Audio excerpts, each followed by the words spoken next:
Welcome to episode 3 of Between the Sticks. I'm your host, Lewis Walking Stick, and we got a jam-packed show tonight. A great show. We got our same coaches we had the last episode, and we still have the Salsaw cheer coach and the Salsaw uh, softball coach. But before those Zoom calls, we have a very special guest, Mark Rogers, who started and owns and runs the Oklahoma Pigskin Preview, and he works for the Sports Animal. He's on the air at the Sports Animal, which is WWLS out of Oklahoma City, from 11 to 2 every day. He also does games for Squirtle, and he's the foremost expert in the state of Oklahoma on high school football and college recruiting. And we've got him coming up right now. We hope you enjoy. This is Lewis Walking Stick with you on Between the Sticks, our third episode. And I got a very special guest tonight, Mr. Mark Rogers, who is runs Pigskin Preview, the magazine, and works at the Sports Animal in Oklahoma City and works for Squirtle. Mark Rogers, welcome to this show. Hey, Lewis. Good to see you, man. It's good to be here. It was great to meet you the other night up in the press box at the Salsaw Hilldale game. And Craig Benson and I are lifelong friends, and I know you guys have known each other a long time. And he hired me back in 2008 when he got the job at Salsaw, and we have a great time broadcasting those football games. Yeah. Mark, tell us all about how you got Oklahoma Pigskin Preview started. Well, I really was a huge fan of high school sports. And I had moved back home to Blackwell after I graduated from school at OU and worked there in a community bank and did broadcasts for the high school games and really thought that there wasn't a good resource to cover the schools similar to what Texas had, like in a Dave Campbell's. And so just set out to kind of plan that in 1994 and then 1995. Um, and kind of just winged it on trying to find a way to produce a magazine. So I had a lot of help in putting that together, and worked the first year with Southwestern Print and Stationery, and then the second year I worked with Cable Printing and Daryl Cable. And Daryl was a good friend of Charlie Haitley's, who worked real closely with Oklahoma Coaches Association for many years, and so it kind of took off from that point in year number two, which was 1996. But it was a lot of work, but it was a lot of fun and helped build a lot of a career for me. That's a yearly process, isn't it? I mean, you get Yeah. really going. It never stops, probably. Well, now I've been working with Vipe for about the last Mm-hmm. 13 years, I think, and they've got an entire setup, and they do a lot of during the year coverage. I help them. I write several capsules each summer, and then do a lot of the quick hits for them, which is just anecdotal information on teams in the top four classes. And so that's it keeps me involved a little bit, but still not so much where I'm doing everything to put the entire book together. Right, right. Hey, those are very in-depth magazines. And I know you also 11 to 2, the middle of the day show. I listened to you guys today. Y'all were in Pauls Valley today. Is that right? That's right. We were in Pauls Valley today at one of the Seth Wadley's at Seth Wadley Buick GMC. So Mm-hmm. we usually travel around and do the show from a different place every day. That's a great deal. That's a finely tuned machine, the Sports Animal. I mean, I listen to it all the time, and it's just awesome. We It got a really cast of is. characters on there. Not everybody always Yes. agrees, but we try to make it interesting. Yeah. And the personalities, the coaches you get to talk to. When I was listening to today, Cale Gundy was on there, I believe, Yeah. and you know, just a great operation. The Sports Animal. Squirtle, tell me about Squirtle. You guys go everywhere to a lot of. I got the feeling you go to just about. You've been to a lot of stadiums in Oklahoma, pretty Yeah, much. Squirtle was originally it's really grown into an entity that's very cool, but it started out as a scoring app where you would geofence people at a game. We did have a score the other night that was turned in by somebody that wasn't a real score. No, they were at the game, Okay. so we get that corrected if somebody tries to mess with this on putting the wrong score in. We'll Uh-huh. find and ban them so it keeps it accurate. But I was telling you guys on Friday that back when I was Uh-huh. working in television, you go out and shoot a game. It was just almost impossible to find scores. Uh, Mhm. just, but this was a unique app that allowed people to enter their own scores, and which was really cool. But it's grown now into a streaming network that has about 80 different schools that promotes having kids broadcast, a lot of continuing education. They had a big event today at one of the Votex in Northwest Oklahoma where kids can come and they can learn how to broadcast. A lot of schools will run their own broadcasts with their students. Wowoka, I think, is one that even has a coaches show each week. So it's a really cool continuing education type thing. And it's fun to pull up on Friday night. We usually do 2 games of the week. But there are games from all over the state that are there that you can watch. Yeah. Yeah. That was the term I didn't quite hear you the other night. Geofence. Yeah, that just means you got to be in Geofence. the area. You got to be in the area Yeah. to be able to. Okay. That's a cool word. That's kind of a spy word, to me. Right. I guess it means you're fenced in a geographic area. I think that's what it Yeah. means. Yeah. Coach, Mark, I was reading about your biography about your references to reality TV. Yeah. And then now, is that Big Brother and Big Brother After Yeah. You Dark? want to talk about some Big Brother? I Yeah, watched. hey, I my wife, she's a fanatic about Big Brother. Okay, for the last 2 months since it started, I Yeah. wake up to it 24/7. Okay, in So the she's on the morning, live feed noon, and everything. yeah, yeah, All and she's right. been like this for years. Big Brother After Dark and all that, and I think it's about over this season, isn't it? It's over. It ended on. Okay, It ended. It ended yeah, last night. okay, So that's what I thought. That's what I thought. I pay attention, but then I don't pay total attention. Okay, was but. was your wife happy with the way that it went? I'm not sure. I'm not sure if she is or not. That's going to be a whole episode. We're going to have to talk about Big Brother. She's going to have to get on here with you sometime Yeah, and talk no, about Big Brother. that'd be great. The Yeah. person that I wanted to win did not end up winning in the end, but it was a Okay. very interesting season, so I'd recommend it. The other morning I woke up. I don't know if it was morning or the middle of the night. I woke up and there was a replay on there from a Big Brother that was on 20 years ago because they were talking Okay. about Katrina hurricane, the Wow. Hurricane Katrina. Yeah. Yeah. And I thought, did I hear that right? And Well, uh, it became quite a radio topic for us.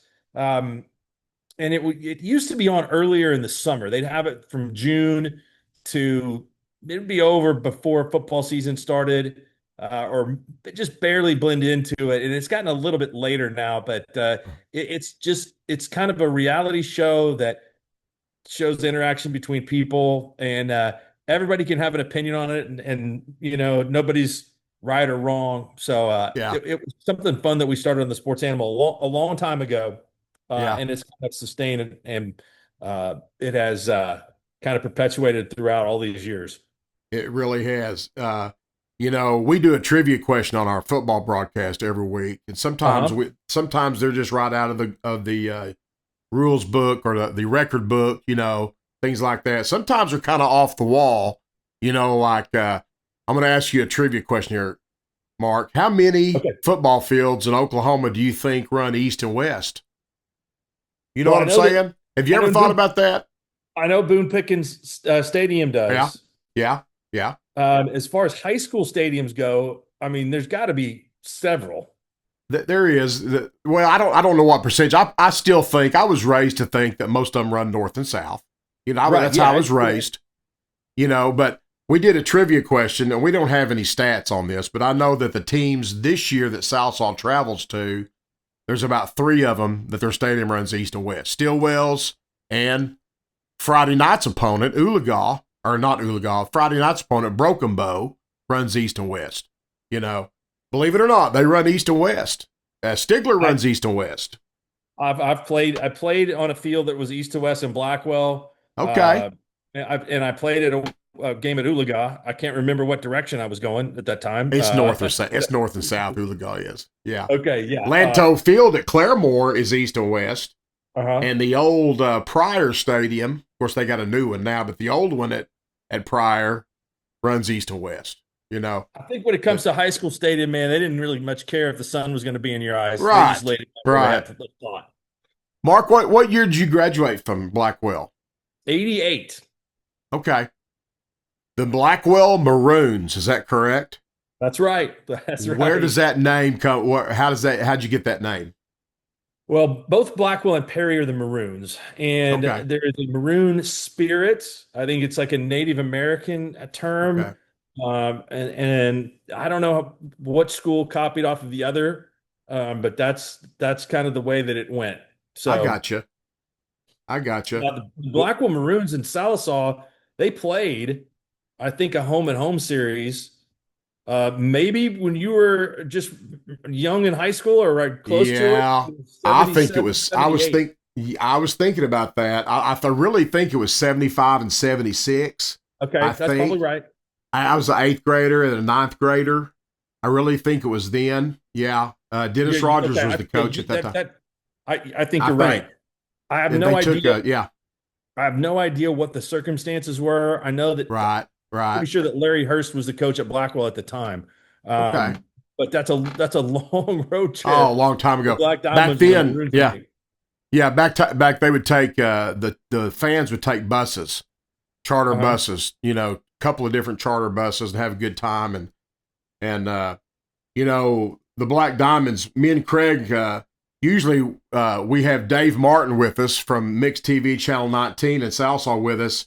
We're going to be without him this week with this Friday night. We're going to be at Broken Bow, just me and Craig doing that game and Broken Bow. They're a good football team. You know, you know all about them, and I'm trying to make some sense out of some of these scores in the eastern half of the state in 4A Friday night. You know, what do you think about? You got any opinions like on the Poto Stillwell game? It was Poto won 31-30, and Stillwell made a big comeback in the Yeah, second I think half. that's a good result for Stillwell. Yeah, To make be able to yeah play that close, yeah right? I look back to see how many times that Stillwell's won that game. I wouldn't expect it's been right. very much.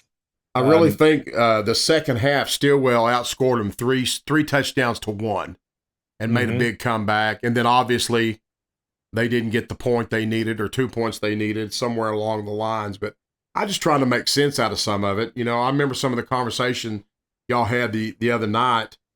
Who do you think up in the 4A3 district up north there with Fort Gibson and Cushing and Grove? You know, who do you think is maybe the better teams up there in that area? I think that you hit the nail on the head there with that group. Fort Those Gibson, three, yeah, yeah, Cushing. uh Cushing's got huh, a couple of really, really good players in their uh huh. quarterback, The and the Fry line. kid, Yeah, Fry the is middle linebacker, yeah, yeah. real good. He's good on offense too. So, Okay, um, okay, and I think that those teams will be pretty good. But I would uh tell you huh, that right now, I mean, I'm very high in the preseason rankings. I had the four in District 4A4 mm-hmm, already in yeah, the top seven at the beginning right, of the year, and so right.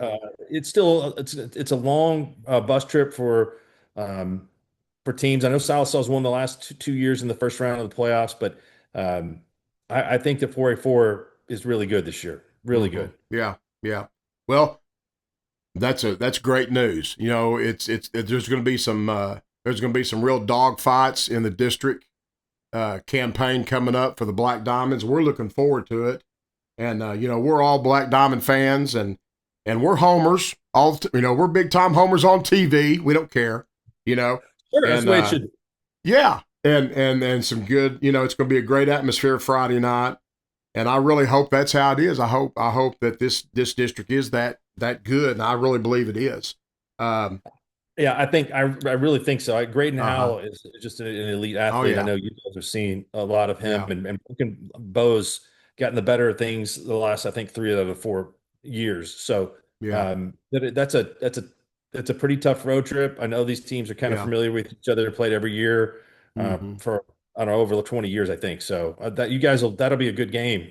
It will be. It will be. They've got 7 or 8 I've got a lot of access to the Black Diamonds. I can watch their huddle film, their practices, the teams they're fixing to play, and go in the office and cut up with them on the weekends, and they're in there working. That staff at Salsa really works good together. They work good together. They all have a job to do, whether it's on offense or defense in the kicking game, and Broken Bow's got like 7 or 8 different guys that have scored touchdowns, which I don't know what that means, but they've got some weapons, so it's going to be a good game, and I think any given game, anybody can get anybody, that's just how I believe. Yeah, but no, I think you're right. I think those are at the top, and the Hilldale team that we saw on Friday night, they've got some players that are especially good on offense. May need to shore up some things on defense, but they're going to be a factor in the district race as well. Where are y'all going? Where are you going Friday night? Well, Friday night I'm not calling a game for Squirtle. I'm going to be doing a game for my good friend John Brooks, who is still working out there, former voice of the Scooters. Yes. And he is not going to be available, so I'm going to call Putnam City versus Choctaw at PC. Okay. So John has a deal with the Putnam City schools, and he broadcasts games for them, or has a crew do that. So I'm going to work this week there for him. I grew up listening to him, Yeah, OU games. Yeah. And sure was. Coach or Mark, I tell you what, I appreciate this to no end. And we're going to get you back if we can. Have you got a 9:00 podcast tonight? Yeah, we tape the Squirtle Pick'em show. Okay. Do every week, and we pick 12 different games, and then we they post that. So that's what I've got going on tonight. But I really want to. I got to eat at Wild Horse Mountain on Friday night, which was awesome. And the hospital, I was really. That's what I love about getting out to go to different places. I did a game last year at Seminole, where they have a great Friday night tradition. It's just important in that community. I could tell it's equally important in Sallisaw. You guys do a great job putting together the broadcast, and then you have the Hall of Fame induction ceremonies, all the things that they've got there that makes it so special. It was a huge crowd on hand, and BT Brandon Tyler, he's the best. He's one of the very best ever to do it in Oklahoma as a coach, and so and I know that I think there's some reserves coming up the ranks here that's going to keep Sallisaw good, or maybe even better in the next couple of years. So you guys got a good one in Brandon. Yeah, we do. He's a good one. He's won everywhere, and he's a good guy, good coach, and he proves that coaching does matter. And we're glad to have him. We really are, very much so. Mark, thank you very much for joining us. And you bet. You have any trivia you want to talk about? Throw on me here. Any of your trivia? Oh, I can research. I'll have to come up with a good trivia question and send it to you. I might have been able to prepare earlier. Come up with I got you. I just happened to look through some. I know, and you remember stuff so well. I know you really do. I was, and we knew that you would. Me and Gabe were talking about, what are we going to talk about? What are we going to talk about? And we both agreed that he'll just take it and go. We knew you would, and we weren't surprised. We knew you would. I should have said that my trivia, and I didn't have the exact right answer, but my trivia should have been, when was the last time Blackwell and Sallisaw played? And you'd have got it. Yeah, I think I'm going to look that up. I just think I was in the 8th or 9th grade. I think it was 75. Sallisaw won both games. Did they? Okay. Yes.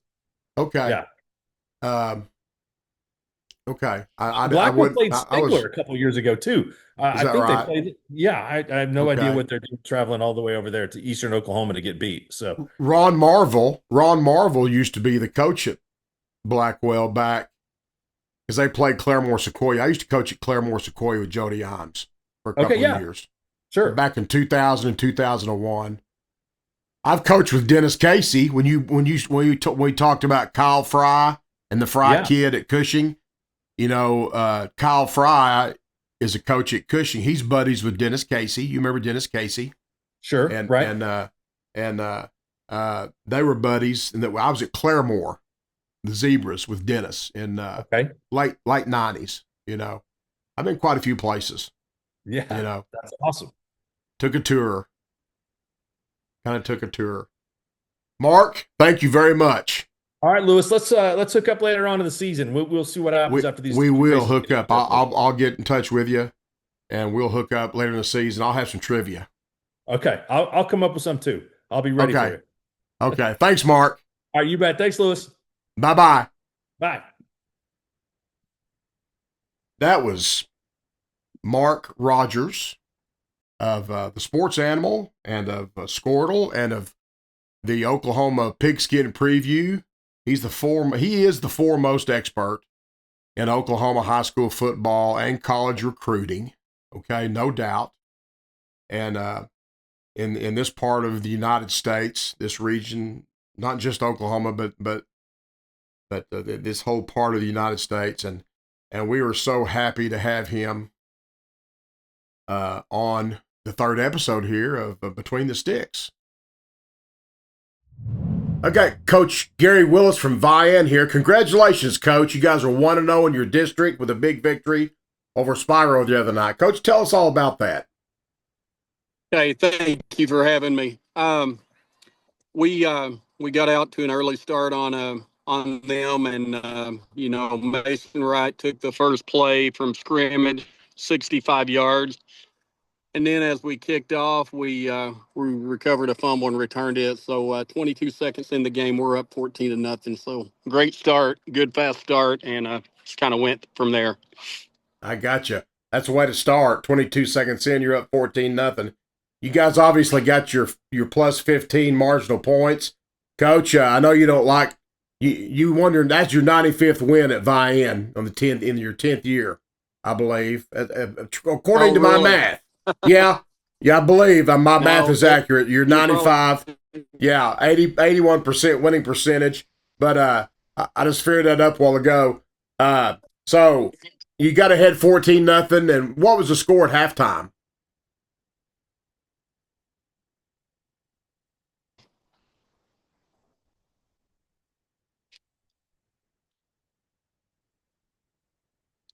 Did you get that? No. What was the score at halftime? I'm sorry, it was 47-0 at halftime. Okay. Yeah. I see. And it ended up 47-14. You guys are 1-0. I know you watch film and you saw a lot of things that you did well.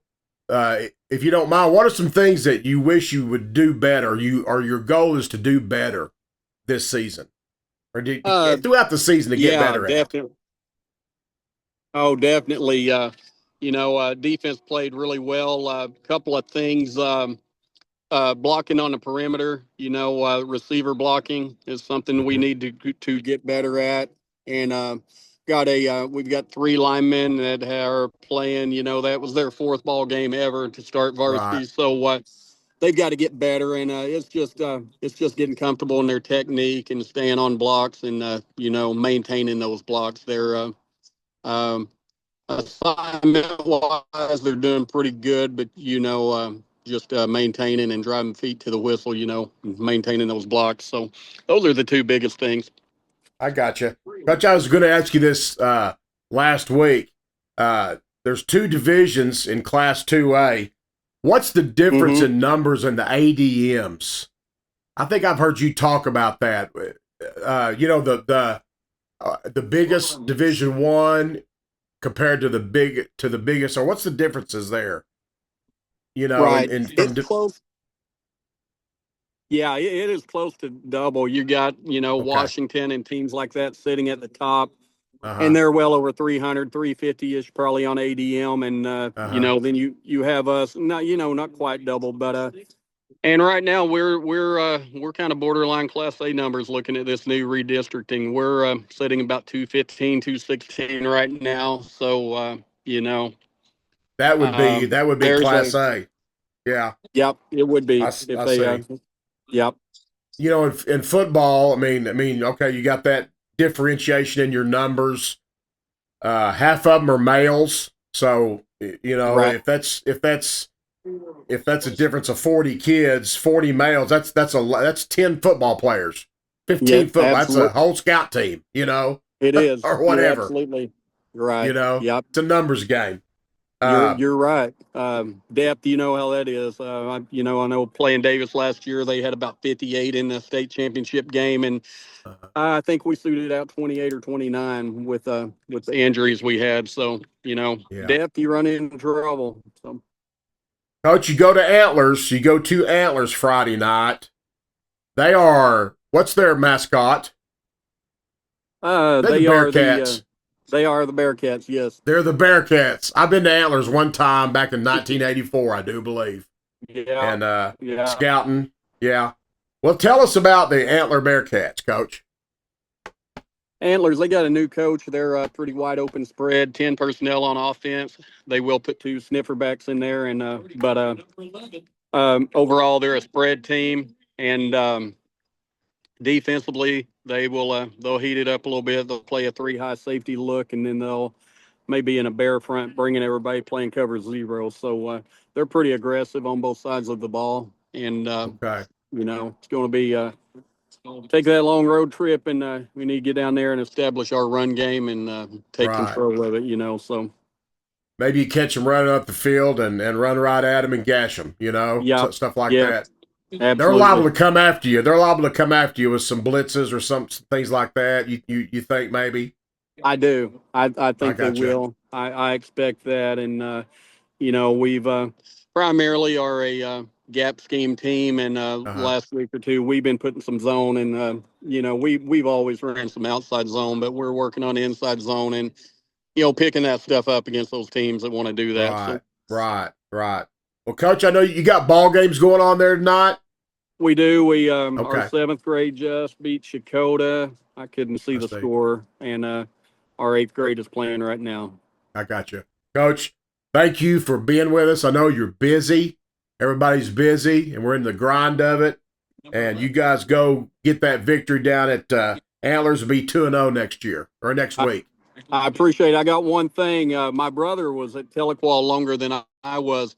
Jeff Wilkie might have been the name you're looking for McDonald County. Yes. Yes, Jeff Wilkie. I said Chuck McCullough. He was an administrator. Joe McCulley was You're coming, Joe McCulley. Yeah. Yes. Yeah. Joe McCulley. Yeah.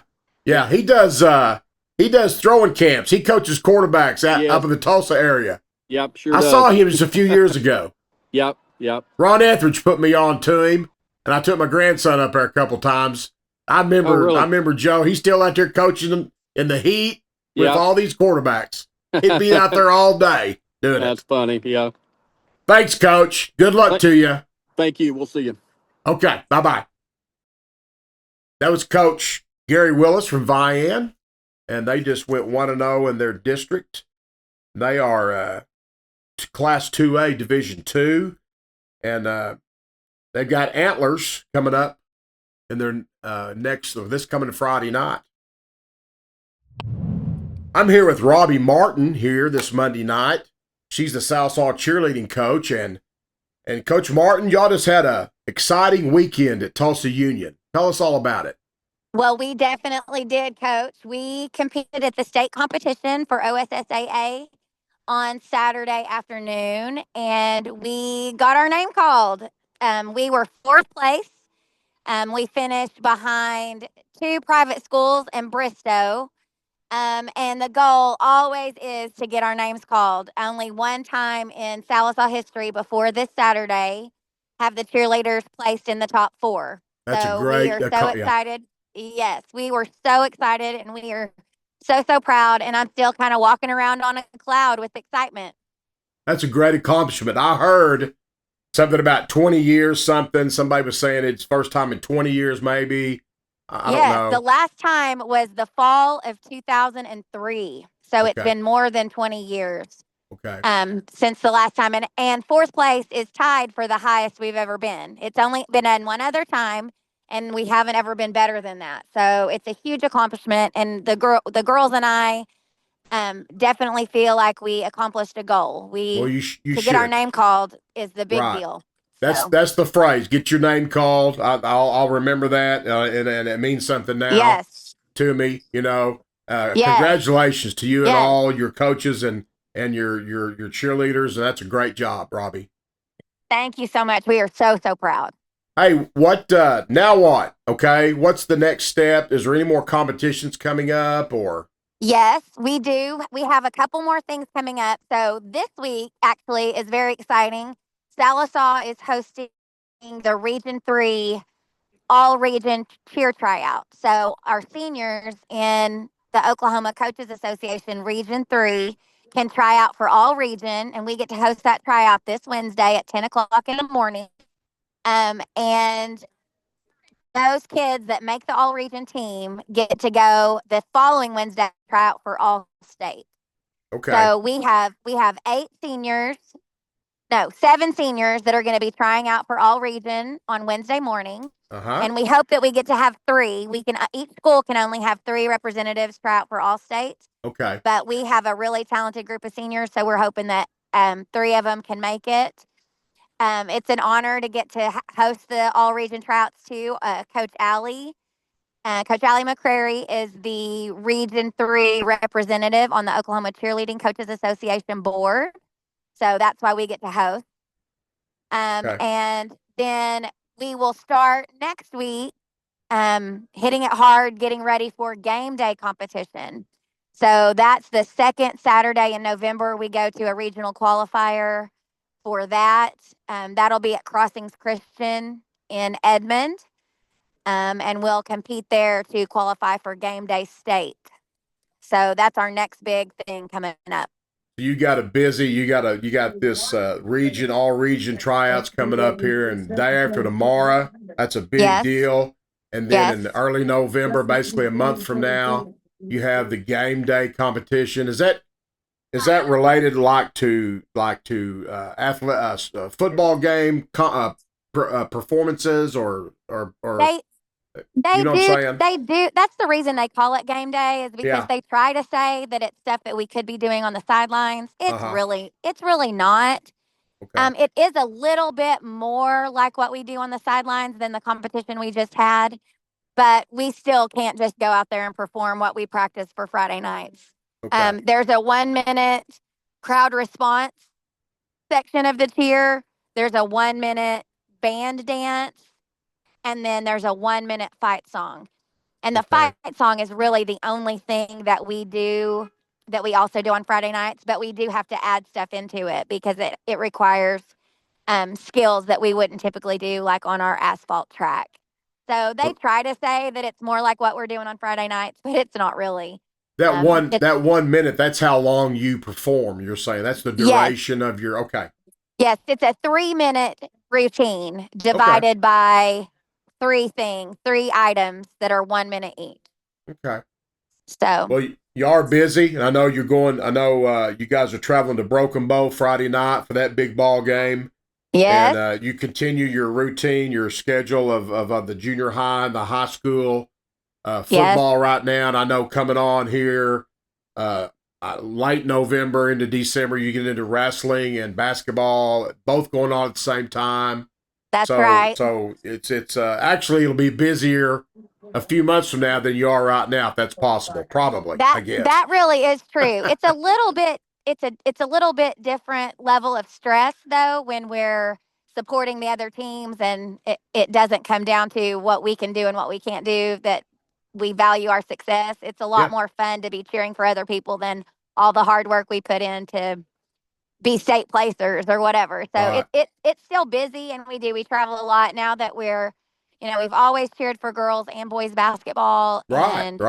and we've always cheered for boys wrestling as well, but now we've added right. girls wrestling, and so they typically aren't going the same direction as the boys wrestling team. That's correct. So we've Yeah. added a whole other element to our winter time, picking up another sport that we follow. But it's fun. We love it. My girls love to cheer for basketball and wrestling. I worry about them though. I'm always talking about keeping their grades up and all of that because we miss school and they're exhausted in the evenings. But it's a fun time. So we just go from one thing to the next and then start all back over in the springtime. I got you. Well, y'all do a great job. I know everybody, fans, players, athletes, coaches, administrators, everybody appreciates what y'all do, the time and effort y'all put in. And I just want to tell everyone, your coaches, Heather Whedon and Allie McCrary, and yourself and your team, your cheerleaders, congratulations again for your accomplishments this weekend, and good luck day after tomorrow, and then a month from now. I'm sure we'll talk to you well before then, again here on the podcast. Yes. So, Robbie, thanks for being with us tonight, and go cheer on the Black Diamonds against McAllister's in there playing right now, aren't they? Yes, Okay. we are playing McAllister. Seventh grade boys beat the McAllister seventh grade, and the eighth grade is playing currently. And I'm telling you, Coach, these McAllister eighth graders are huge. They look like high school kids. I heard they might have a good eighth grade class. Yeah, they're capable of doing that. Yeah. Okay, Robbie, thank you. Hey, let me say one more thing, Coach Stick. On Yes, ma'am. Wednesday at 10 o'clock, if anybody's around and doesn't have to be at work, I know that's an odd time, but the all-region tryouts are open. So we would love to have people come and cheer on the Black Diamond seniors that are trying out for all-region on Wednesday. So if they can come do that, we're in the high school gymnasium. Okay. I will try to repeat all this tonight before we go off the air or before we stop. I would love that. Okay. I would love that. Well, hey, thank you, Coach Stick, so much for having me. I appreciate it. It's just another way that we can celebrate these girls. We're so proud of their fourth place finish. So we are too. I appreciate you having me again. You bet. You bet. Thank you very much, Robbie. Thank you, Coach. Have a good evening. You too. Bye-bye. Bye. That was Robbie Martin, the Southsaw cheerleading head coach, talking about their great accomplishment this weekend at Tulsa Union. They got fourth place in state competition, finished behind Bristow and two other schools that are private schools. First time in 22 years since Southsaw cheerleading has finished that high. So that's a great accomplishment. We're here now with Coach Wes Green. He is the Lady Diamond softball coach. And Coach Green, welcome to Between the Sticks podcast. It's great to have you. Hey, thanks, Stick. Thanks for having me on. We can see you. You can see me. Yeah. Everybody can see both of us, I guess, and hear us, and everything's good to go. Gabe Taylor's the extraordinaire tech man, and Wes, tell us about everything you want to tell us about your softball team, your season, and what's coming up here in a few days and all that. Okay. We're actually in our last week. Tomorrow night's our last home game, last regular season game. We'll host Bacola, be our senior night, starting that at 5 o'clock. And Bacola will be a really good test, get us ready for regionals. That'll be Thursday. And we'll travel to Glenpool, and Verdigris and Cleveland will be there. We'll play Verdigris first round Thursday at 2 o'clock. That's kind of the week in a nutshell there. Mm-hmm. But for the season, it's been really good. It's just been steady and constant progress, trying to move forward, trying to get better. We've won 3 district games this year, which is an improvement for us. Last year, we'd only won 1. So sweeping a series against a district opponent and then splitting another one was good. We let opportunities get away in 3 other series to split those, or we'd have been higher in the district standings come into the season. But we're going to take what we have and roll into Glenpool and try to get a couple wins, maybe make the finals, maybe try to slip out of there and move on to supers.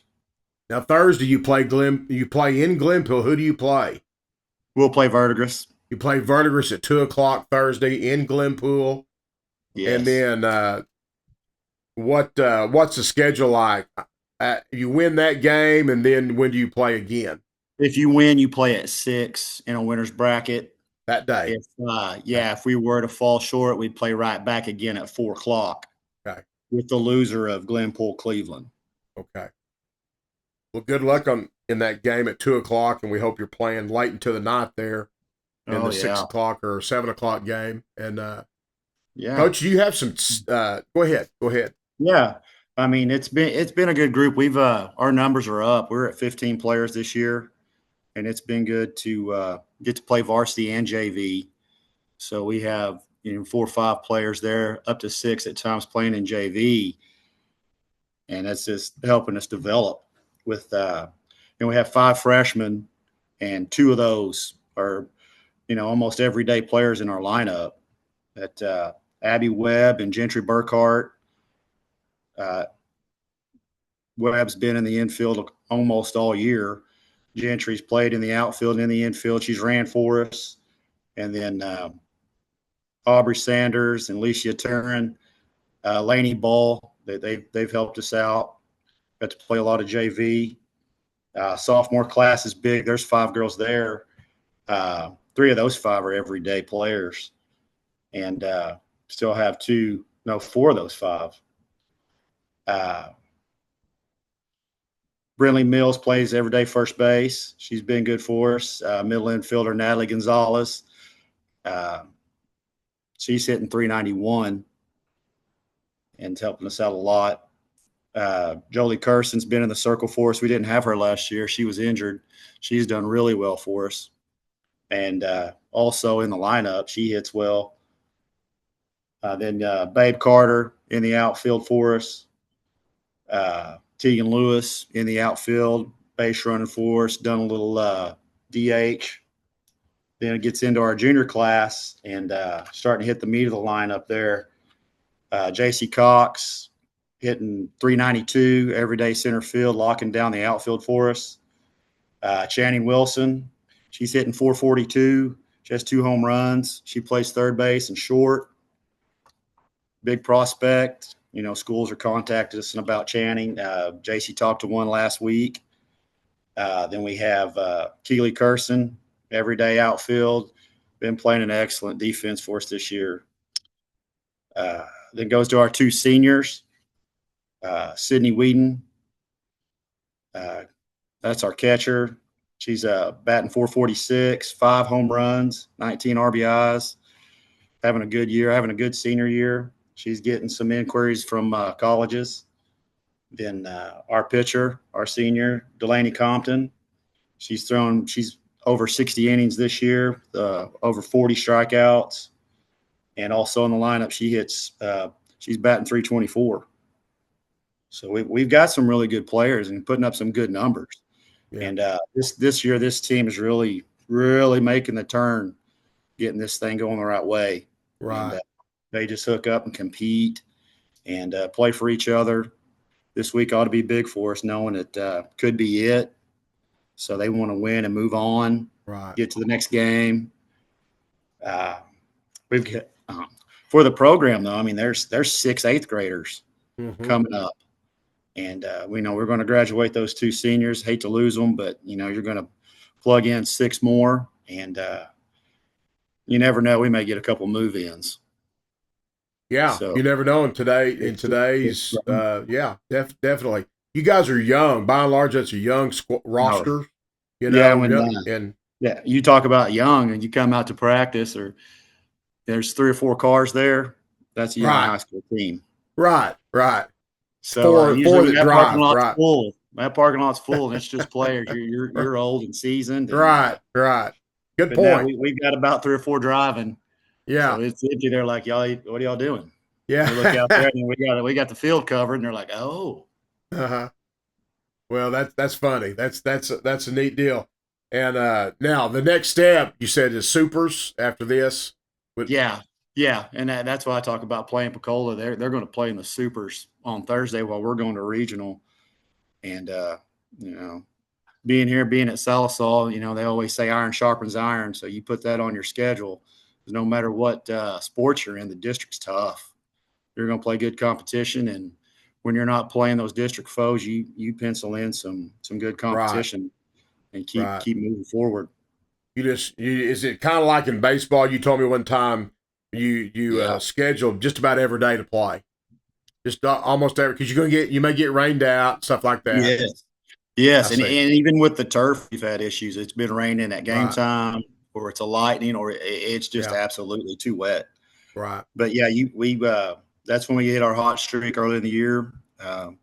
We had 6 games in 5 days, and we won 5 of those 6. Wow. It was a good week. A good week, and then then a little weather hits, and then the injury bug. You try to avoid that, but sometime sooner or later he's going to bite you. And but we're looking this week. We're back at full strength, and the lineup's a little bit different than it was before we lost everybody and got everybody back now. But we're moving forward. They looked really good Thursday at rolling. Uh-huh. If it's just playing clean, and it's not the error wise, but as a game, getting the bunt down to move the runners, to score the runner, getting the hit when we need it. And then obviously throwing strikes and playing defense. If we just play a clean, smooth game, we're usually in the hunt. And that's with anybody. We've played teams from other districts as like Shakota, Skytook, Stillwell. We've tried to look at a little bit of everybody from every district. So Curtis Warchow is your assistant. Yes, and, Curtis Warchow.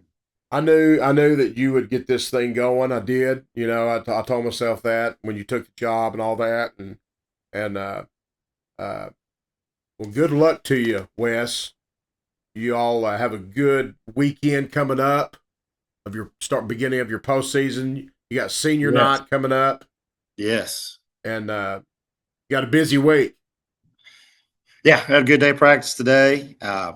Look to hook up, get after it tomorrow, and then put some final touches on some preparation in practice for what's coming against the teams we play, Verdigris, and probably, you never know with Glenpool and Cleveland. But we're looking at Verdigris right now.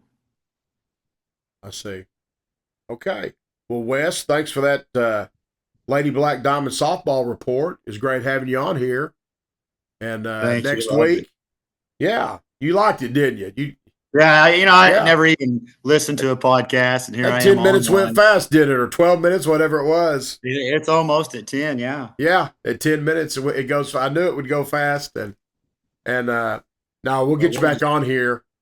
We're really proud of our girls, and we just hope we do good. Well, I know you will. Congratulations, and y'all get after it, and we'll see you in a week or so. Yes, sir. Thanks for having me on. But you betcha. Thanks, Wes. Bye now. Bye. Bye. That was Wes Green. He's the Lady Black Diamond softball coach, and they are getting ready to go into postseason play. Going to Glenpool, and that'll be a fun weekend. Okay, this is Between the Sticks, episode 3. I'm Lewis Walking Stick, and I'm here with Brandon Ellis, the head football coach of the Gore Pirates. Coach Ellis, you guys just now defeated Mounds the other night, 58-0. Tell us all about that. Yeah, it was a good win for us. It was our first district game. We were looking for the 15 points, and we got that. Kids came out, played really, really hard. There's nothing that they did that we didn't prepare for. But all 3 phases of the game clicked, special teams, offense, and defense. And, when that happens, good things happen. Yeah. You guys, you got any special stats you want to talk about or come to mind? With that, they started running the clock, in the third quarter after half. So stats aren't really outstanding, but we had Devin Manning, our running back. I think he had 6 carries for 138 and 4 touchdowns. He had 3 on the ground and 1 in the air. Tate Brookshire, he kind of played a little bit of a limited role for us. He had 2 touchdowns. 1 on the ground offensively, and then a 55-yard punt return for us. Zach Comer, which has been playing our quarterback, he ran for 4 2-point conversions, and he threw for 2 touchdown passes. Trenton Cunningham had he plays our little Z back for us, our slot receiver. He ran one in from 1 yard out, and then scored another one from 18 out on a pass. But overall, it was a great night. Great night for football, and like I said, I'm really, really proud of the guys. It was a great night for football, and you guys went out there and took care of business. You're 1-0. You're plus 15 in the district. You watch film. You prepare for a team. Did they do anything different? Did they blitz more or stunt more than maybe what you thought? Or they didn't. We had 2 films on them, and one film they were in forefront, the other film they were in an odd stack, and we just didn't know what we were going to get. So we prepared all week for both looks, and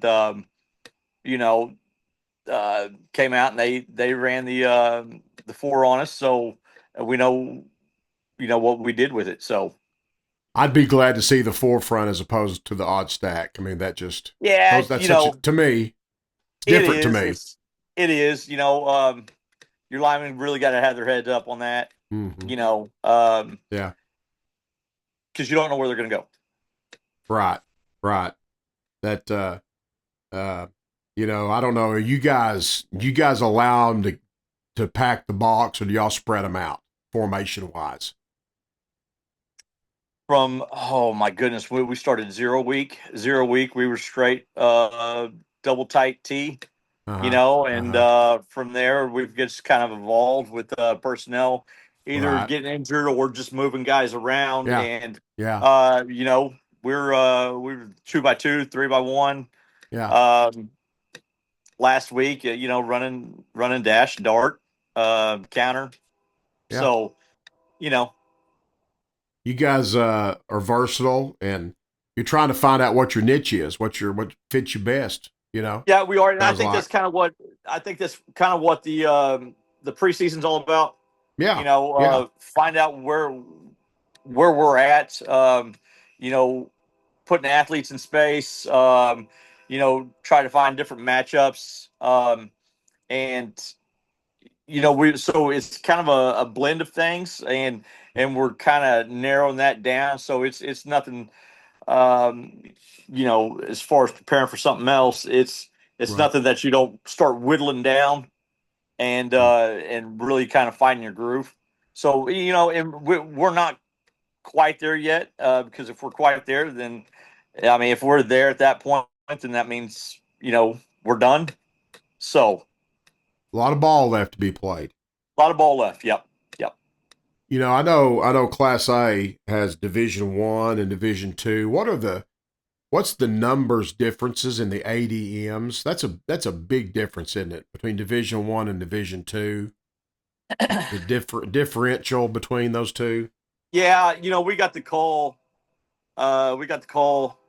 Last year when they did all this realignment and asked if we wanted to play 8-man. We're low in numbers, but Gore's always been and there's nothing against 8-man. Don't get me wrong. But Gore's always been an 11-man school, and that's what we're going to play. Yeah. You get up there a little bit, and you could tell a difference between A1 and A2. You really can. Just difference in 40 students, and 20 of them are males. That's a lot. Right. That's another scout team or another, right. Oh, absolutely. It's a numbers game, and it is a numbers game.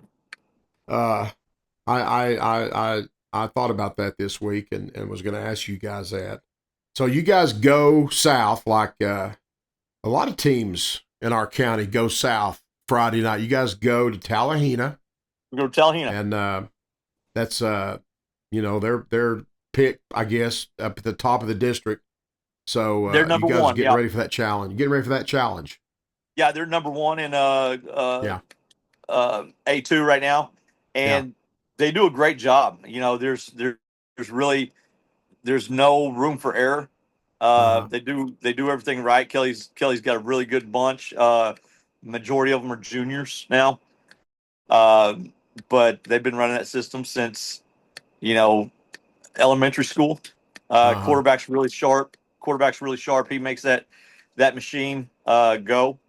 They're really sound at what they do.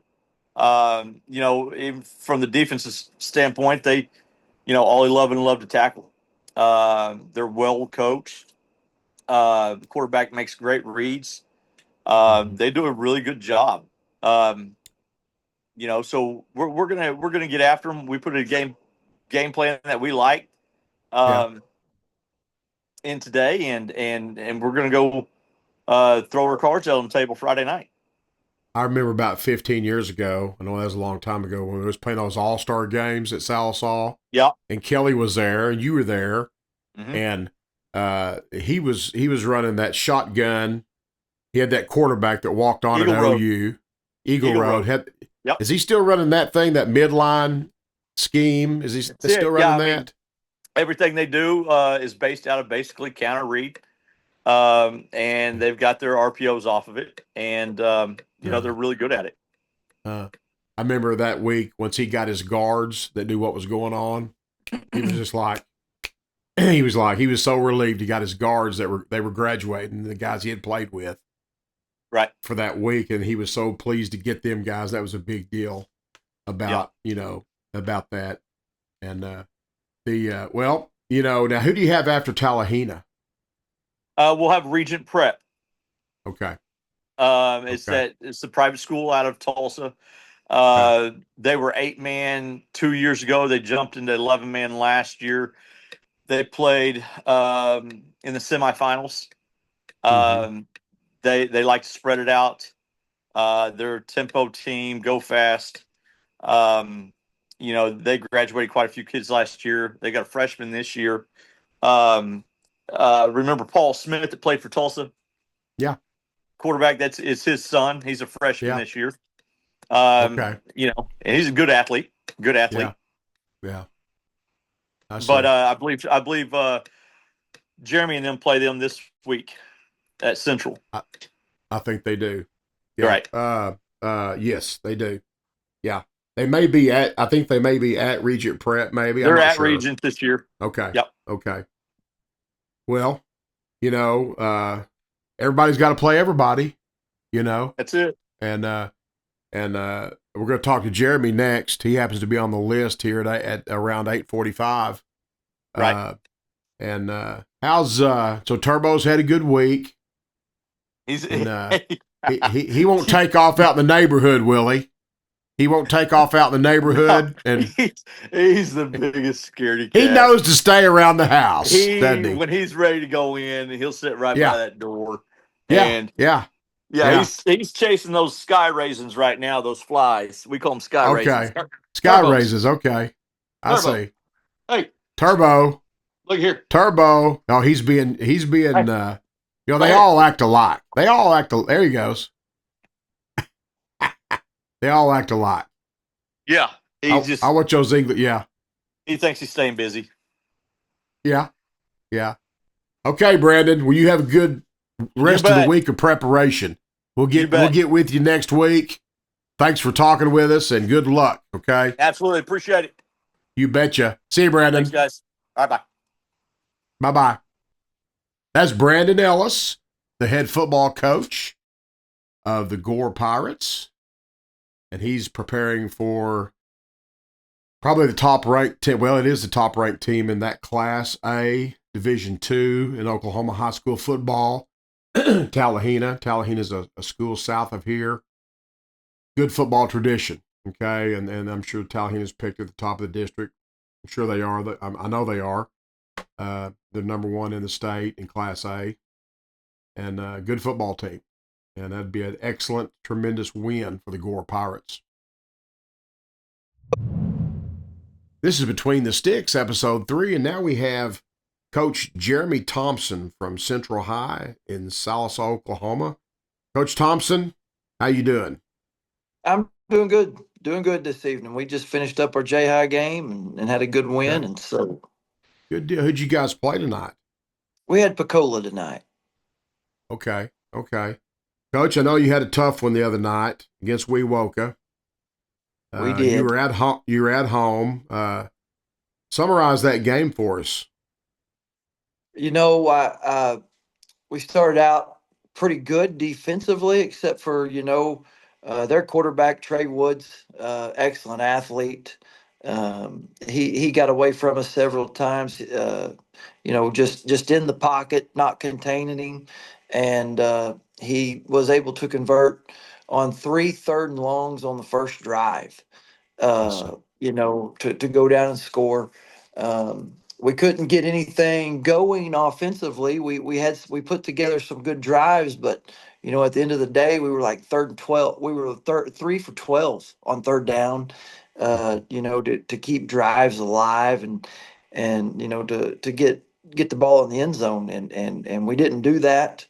Put our defense on the field quite a bit, Friday night, and well, there were several things I felt like we should have done better as coaches, to put our kids in position defensively to be more successful. But we learned from it, and looking to do better coming in this coming week. They, you go into a game like that, okay, it's like you had some good plays. You had some successful plays, and then you had some plays that weren't as successful, and sometimes that's the difference, isn't it? I mean, it is. It is, and we there were several times that we got out of position, and we're playing some good athletes on Friday, but we did some things that we shouldn't have done defensively, and we got to tackle better up front. I give Wewoka a lot of credit. They had a good scheme. They were in the odd stack, the 3-5, and did a good job with what they do to stop I us. see. And so I felt like they're a good football team. Not taking anything away from them, and they're going to win a lot of games this year. I just know, they exposed us in some areas that we got to get better. Well, everybody plays everybody, and there's some other teams that are going to have to deal with them also. Sounds like, and that odd stack is kind of different. I'd much rather play against a 4-2 front, as opposed to a 3-5, especially if you let Mike stay in there, behind the nose guard and stuff like that. And that's just a lot of people in there on level 2. It is when you're good at it. There's a lot of moving parts. Yeah, there is, and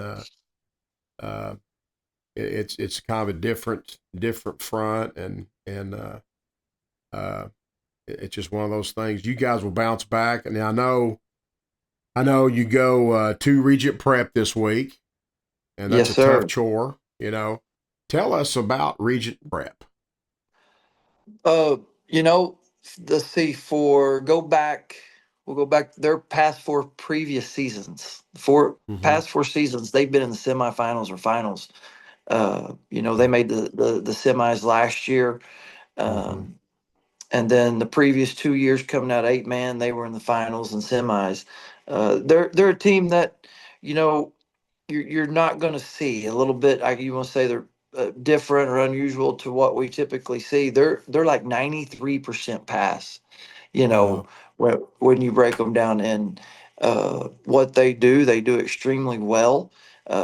Their quarterback is Paul Smith's son, the one that played for Tulsa. Yes, And he's a 9th grader, and he's good now, and will continue to just get better. They up front, they're better than they were last year, offensive line wise. And they're better defensively than they were. They are young in some skill positions, but they're doing things even better than they did last year. And so, last year we had to rotate a lot of guys whenever you got to get pressure on the quarterback. The same 4 guys ain't rushing, for 65 plays. And so we'll be playing more guys up front, and have a good rotation, and get to me. You've got to get pressure. You can't let him set back there, because they're going to get open. You can't cover them all night. So that's a big key for us. We did a good job on them last year, and so it's definitely the game plan going into this week.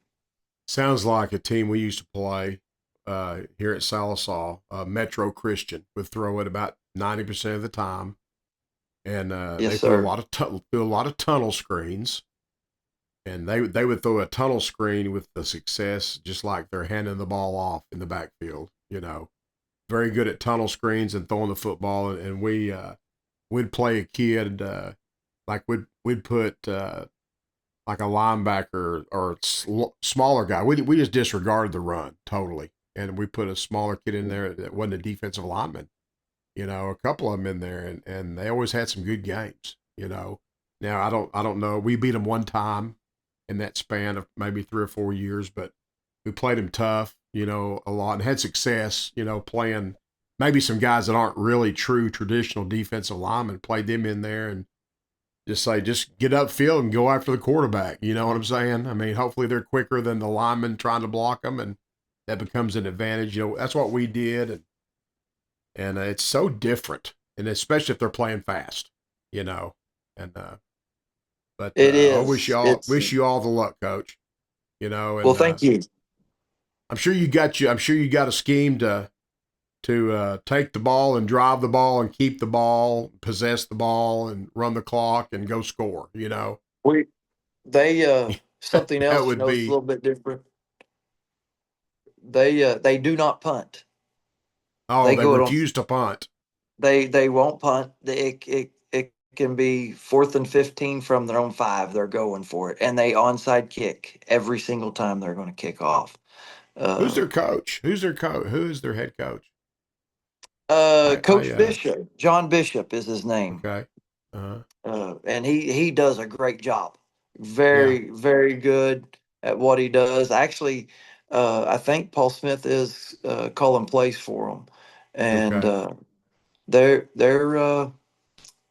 do what they do well, and they believe in it, and right. And so it's going to be a fun night. We're doing a lot of. It's different from us. It's different. Yeah, it's different from us. I mean, it's hard for us. It's hard for me to relate to that kind of offense. Just wholesale devotion to it. It's so different. But I bet Grandpa Ron Smith's not far away. Yeah. He used to coach at Owasso and Midwest City, I believe, and I know him. I don't know the kid's dad, Paul, the TU quarterback, but I know Ron Smith. Been a while since I've seen him, but I knew him back in the day. And well, Coach, wish you all the luck, and I hope you guys go and play extremely well, and and come out on top. And everybody's got to play everybody. It's a long district campaign, isn't it? It is. That last week's really just week 1. Nothing else up to that point matters. And we've been in over 21 years here. There's going to be somebody's going to beat somebody that shouldn't along the way. That's right. And we're in control of us, and just continue to do what we do and continue to get better, and still in control of our own destiny and playing late November. That's our goal. That's right.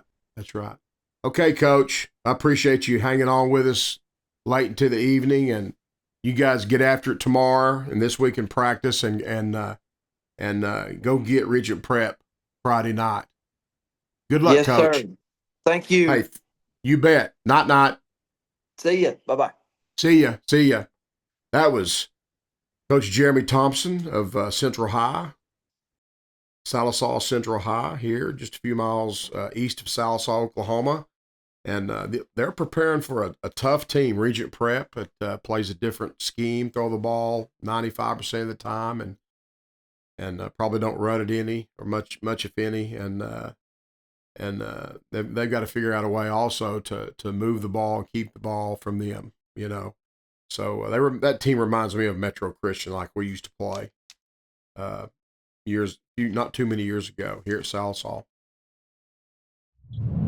Okay, this is Between the Sticks, episode 3. We're talking here with Brandon Tyler, the head football coach of the Sallisaw Black Diamonds, and the Black Diamonds just defeated the other night the Hilldale Hornets 41-29.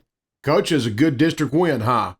You bet, Stick. Anytime you can start district play 1-0 against a good Hilldale team, it always gives you a boost going into district play. And then, like we talked about last week, it's always good to get that first one under your belt. And everybody's 0-0. Now we're 1-0 in district play when the new season starts. And proud of our kids and proud of our effort Friday night.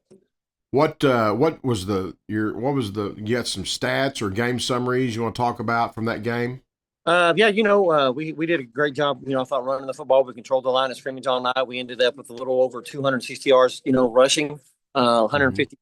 So, I thought we did a real good job of keeping it balanced. Case Adams rushed for 101 yards. Jackson Harris rushed for 88. Kenyon rushed for 77 and threw for 150 as well. I think he was 11 of 14 with the touchdown. And like I said, Case managed the game extremely well Friday night. And, proud of him, proud of our offensive line. And, our defense did a great job too. Had 4 takeaways again. And, do that and turn those into points, always helps offensively. Yeah, I like the return yardage on the Oskies, 23 yards by Caden Blunt and 38 yards by Tay Muskrat Flynn. And I like we kept our penalties down lower, Yep. Those are good things. Well, it's really good. I like our yards per carry average, up there, 5-6 yards per carry. And in the passing game also, it's up there. Right. I think Seems we were like, 5.8 yards per rush and then a little over 13.5 yards per pass attempts completion. So, very good. We had, I think, 16 explosion plays. We talk about explosion plays all the time. And I think those the other night. So, it was a good night for us offensively. Defensively, the athlete, they had a receiver. He made some outstanding catches over the top. But, this is what's going to happen sometimes with that kid. He's been doing it for 3 years now. And never. So he's a good receiver. And, defense, they did great the other night. We had a good defensive game plan. Offensively, we did what we wanted to do. So, it was a great win all around. It was. Good night. We got Noah Briley with 11 tackles and Jace Holman with 8. Caden Blunt with 8. Logan Bethel with 7. Hunter Smith had 6. And just a good night defensively, in a lot of different ways. And, Coach, now we've got Broken Bow coming up, a big district showdown. Give me a scouting report on the Savages. Oh man, they're very talented. They're talented all the way across the board. It starts with the Howe kid at quarterback. I think he's getting recruited by every school in the nation right now. Been offered by a lot of these, a lot of the Power 5, Power 4 schools, and he does a great job. It all revolves around him. He can beat you with his arms and his legs, with his arm and his legs both. He throws the ball well. They kind of break down sometimes, when you get some pass cover or pass rush on him, they just turn it into backyard football, and those guys find a way to get open, and he can length of the field, it looks like. But they got a running back that moved in from Idabel. Looks like they're trying to take a little bit of pressure off of him, though, in the run game, and they're giving the ball to the kid from Idabel, the big tailback they got now. So they're pretty talented offensively. Defensively, they fly to the football. Again, another Idabel kid starting for him at middle linebacker now, the Pratt kid. Came over there, and like I said, he's about 6'4", 225, and he does a great job too on the defensive side. So but I think we've got a good game plan on both sides, and right. I think we'll be ready to roll. Yeah, I do too. We got confidence in you. You guys will have a good plan and go get after it against a Broken Bow. And I lost him on the picture, Gabe. Yeah, we got you back. No, okay. You guys will have a good plan and be ready to go, Coach. Do I now? You guys will have a good plan. You do have a good plan. You'll be ready to go and go execute it. We got confidence in you. Eddie, I think we'll be excited about going down there. It'll be another tough matchup between number 3 and number 7. Whichever polls you look at. It ought to be a great atmosphere, and like I said, looking forward to a great ball game Friday night. Absolutely, I think the weather's going to be great, and we really look forward to going down there and broadcasting and everything, and wish you guys all the luck. How'd the J-High games go tonight and everything? 7th grade won 22-8. Our 8th grade got beat on a weird play there at the end. It's 4th down, and we hit the quarterback, and he fumbles, and we have it. They have it, and they pick it up the score on about a 4th and 15 to beat us 14-8. And then our JV won 18-12. So it was a good night. Good. That's a good opponent, McAllister, big 5A school, and yeah. Hey, Coach, we'll let you guys go. It's been a long day. You got a big day tomorrow practice. And appreciate you staying around late and everything. And you guys be careful going home. And we'll see you tomorrow at practice and whatnot. Sounds good, Coach Stick. Thank you, sir, for having us on again. We enjoy You it. betcha. You betcha. Thank you. Yes, sir. Thank you. Not. That was Coach Brandon Tyler of Southall Black Diamonds, and they are preparing for the Broken Bow Southall Showdown. Second district game of the season. It's a big showdown. Very important game for both teams. Going to have a lot to do with who wins the district and everything. You heard Mark Rogers talking about a while ago how he feels like that the top 4 teams in this 4A4 district are in the top. They're in the top 6 statewide in Class 4A, and that's a big deal right there. Okay, and so that makes this a big time game. Okay, and we look forward to broadcasting it, and we just look forward to seeing the game.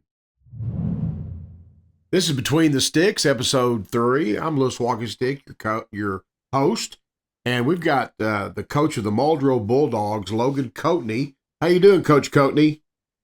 Oh, doing well. I know you've been on the road. Living the dream. Yes, sir. You just got back from Heavener, maybe? Yeah, got back from Heavener, had junior high and JV down there this evening, and then, great opportunity for a bunch of our youngins to get some reps. And, I felt like we had a pretty good little outing there, so just now getting back, but it's been a great day. Hey, Coach, I know you beat Eufaula 28-27. You're 1-0 in the district. Tell us about that Eufaula game, Coach.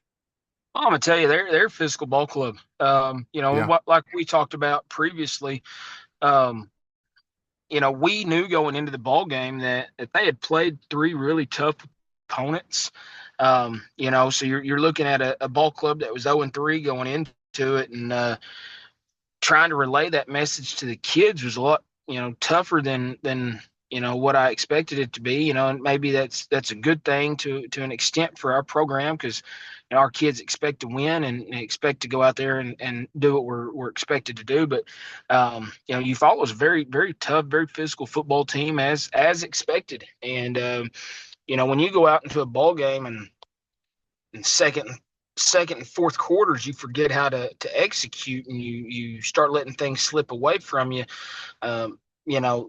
We allowed them to fight back into that ball game, and felt like we had a couple opportunities to really put it away and not get into a situation that we ended up in. But we just failed to execute, and so they're a very physical team, very tough football team. Coach Newton does a great job down there, and I'm gonna tell you what, they're a better ball club, I think, than they were last year, and they're gonna win some games here in this district play.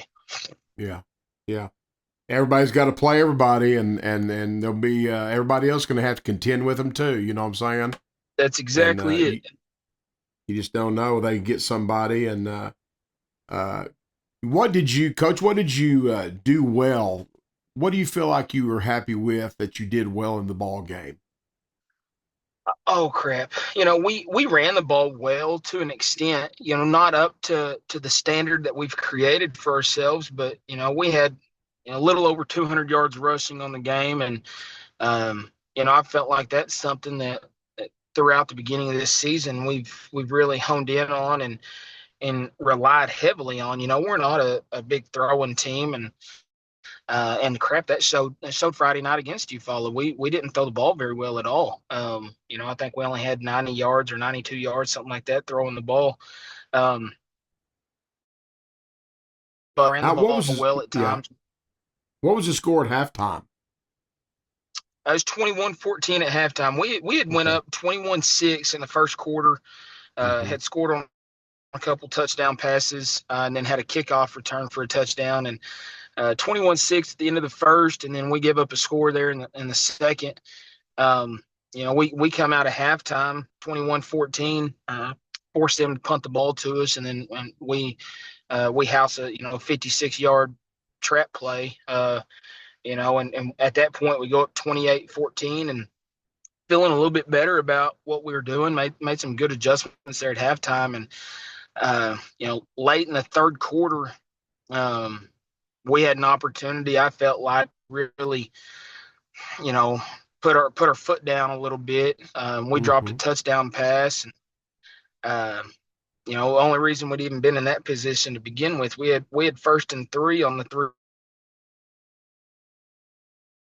yard line and had back-to-back penalties. I really felt like we let them get away from us. And, when you do that and you give your opponent, a breath of fresh air and extra breath there of, thinking they've got a little life in it. And it really did. It was a momentum changer for us, and it helped you fall out. And they got the ball back there and end up going down and scoring, making it 28-21. And again, still felt like we had an opportunity in the fourth.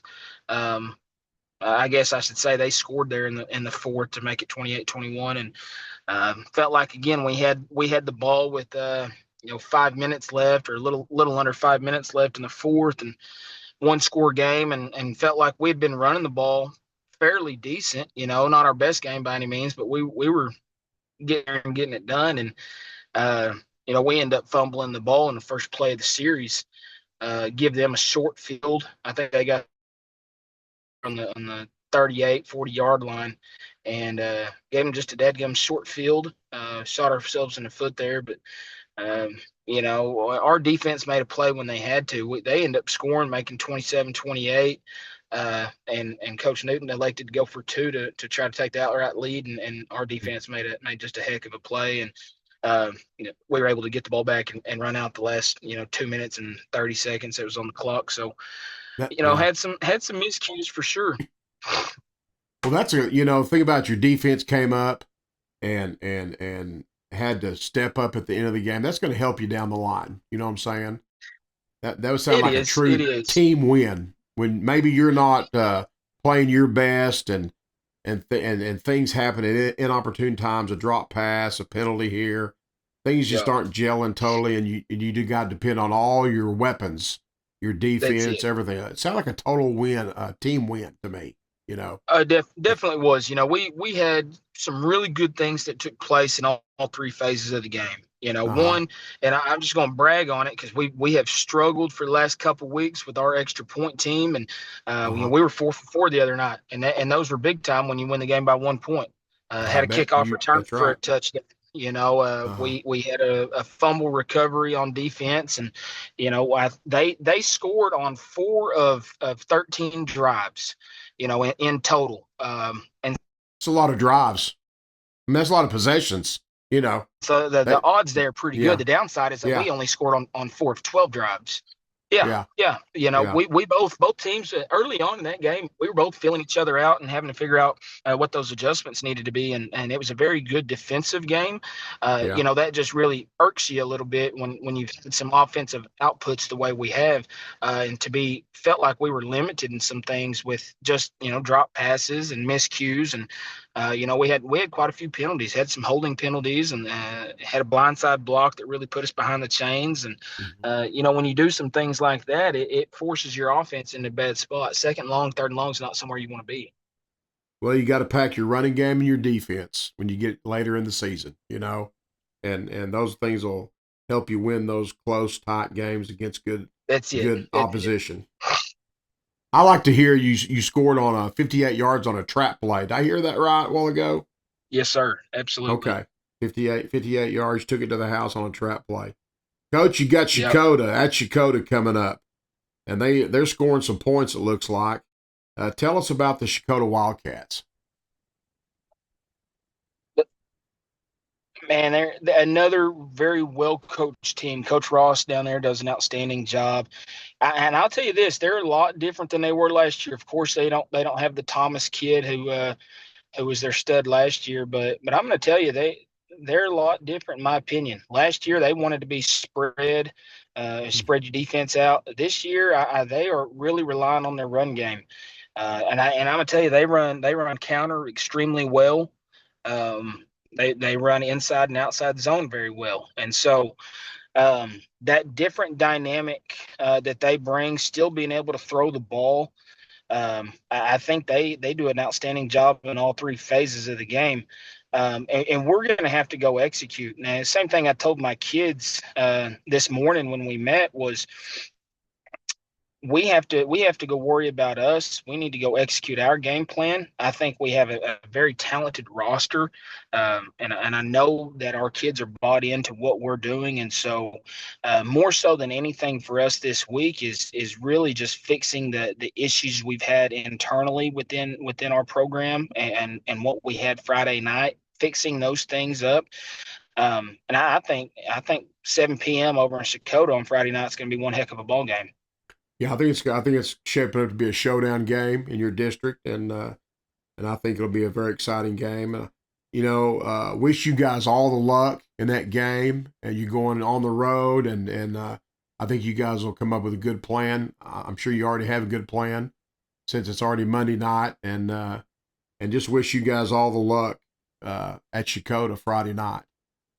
Coach, I appreciate it. We're going to need it. I know our kids are excited about the opportunity that lies before them. Now it's just about having a great work week and making sure we're as prepared as we possibly can. Yeah. Coach, you go get some rest. I know you've been on the road. It's been a long day. You got big practice days next 2 days. Go get you some rest and get ready and have a great day tomorrow and get after the Wildcats. Yes, sir. I appreciate it, and I appreciate what you're doing with this podcast. I think it's a great deal, and I know a lot of fun. Community's enjoying it. Yes, sir. Great deal. Okay. Yes, Logan, good luck to you. We'll talk to you later, okay? Yes, sir. Appreciate it, Coach. Good night. Thank you. Bye-bye. That was Logan Coatney, the head football coach of the Muldrow Bulldogs, and he was giving us a report on their game against Eufaula last Friday night, and they got the Chakota Wildcats coming up this Friday night in a big district showdown. Well, that concludes episode 3 of Between the Sticks. I'm your host, Lewis Walking Stick, and we had a great show tonight. To recap it, we started off with Mark Rogers from the Oklahoma Pigskin Preview and the Sports Animal and Squirtle. And we went to our 4 or 5 football coaches here in the county. And we also talked to Robbie Martin, the cheer coach for Southall High School, and Wes Green, the softball coach for Southall High School for the Lady Diamonds softball team. Great show, great job by the crew. Gabe and Taylor do a great job. I appreciate all the work they do in editing and filming and everything. And appreciate the support of my wife and family. So that wraps it up for us here on Between the Sticks. Hope you have a great week, and we'll see you next time. Bye-bye.